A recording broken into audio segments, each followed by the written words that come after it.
It's June. It's a few weeks after Bilbao, and I said after that I'd never felt as low as a Manchester United fan in my entire life. And I meant that. I felt that that game was so big. There's a real fork in the roads for Manchester United. And I was using a term a lot stronger than forking when I left that stadium. Absolutely gutted. But Manchester United will carry on. Famous words were said after the Munich air disaster. A reminder that this club has had far lower moments than now. And I'm here in June. Got up at 4:15 this morning. And my season's still not over. Still got more games to go to. Got international games to go to. But I wanted to come to Old Trafford today to speak to Omar Berrada. He's Manchester United chief executive. And I did a big interview with him for the summer issue of United We Stand, which is out in mid-June. You can order a subscription. We'll post you one. You can download it to read on a tablet, or you can order a single issue. The details are below, and we will post copies out to you. And I shouldn't really be here. I should be in a different country, but I felt it was a really important interview to do. Just as I felt it was important to speak to Sir Jim Ratcliffe in November, I wanted to speak to Omar about Manchester United, the recent past since he's been involved, now and the future. He's someone I first came across around 2005 when he was at FC Barcelona. He was very highly rated there, and he was asked to join another club in the north of England, a team called Manchester City, who apparently play in England's Premier League. And he went there and was integral to some success, which they enjoyed, was very highly rated within the football industry, and was offered the top job at Manchester United. So after a period of gardening leave, when he did a lot of reading about Manchester United, he joined the club in July 2024. And I asked him what it's been like since he joined, and he said a whirlwind. So I've just sat with him and had a proper good chat with him. I think it's important that an independent fanzine should put challenging questions and have robust conversations with people who are in power at Manchester United. I felt that when I spoke to Jim Ratcliffe. We had a very frank chat, and we agreed on some stuff and we didn't agree on other stuff.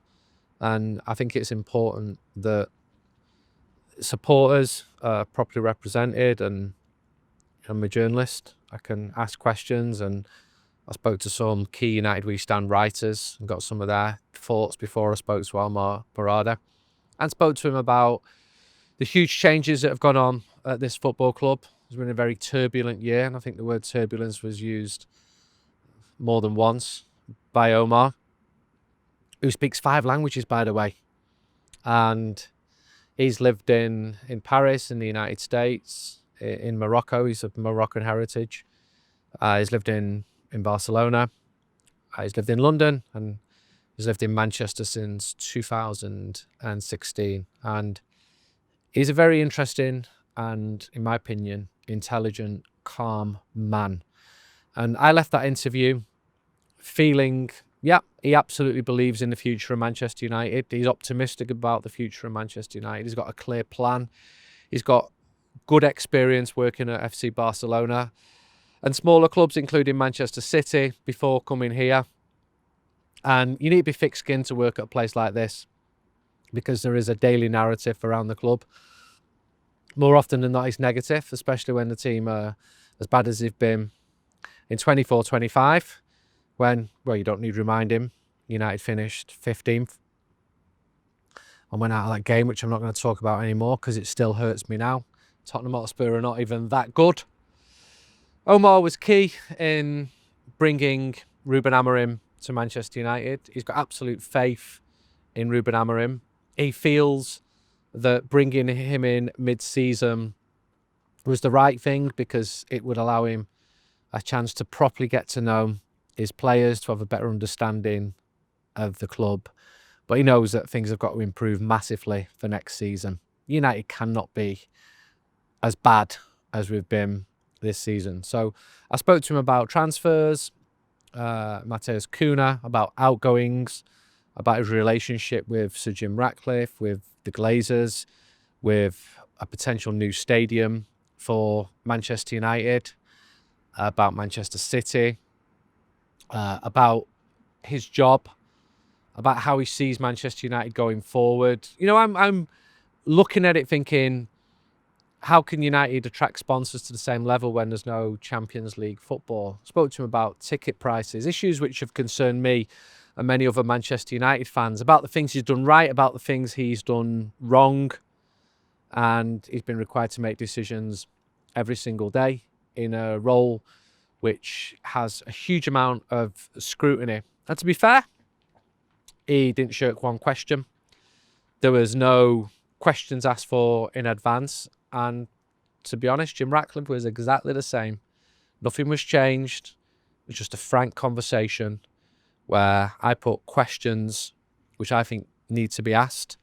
And I've not got any miraculous answers other than the feeling when I came out of that Manchester United have got a very capable executive in Omar Berrada. It's got some good people about him. I'm not going to say that everything's going to be fine. It's been extremely turbulent at Manchester United. I know lots of good people who've lost their jobs at this football club behind me, people who live on the estates behind me. And I know people who've decided that they've had enough and will move on from Manchester United because they simply didn't enjoy working here anymore. So it's been a real year of flux, of frustration, and Omar is adamant that change was needed because Manchester United was simply unsustainable, losing the amount of money that it was losing in the last few years. £300 million have been lost by Manchester United. I think he said in the last 3 years. I've got to transcribe this entire interview. But I'd like you to read it. I'd like you to support it. We're going to have the magazine printed. Believe it or not, the print bills are not free. People need paying. And the fanzine, we get a lot of support, to be honest, but we need that support. I'm not really into people who just lift parts of our work. Simply won't survive if people do that. We put a huge amount of effort into what we do. I could easily be doing other stuff. Shouldn't even be here today. Should be in a different country. But I came here because I felt it was important.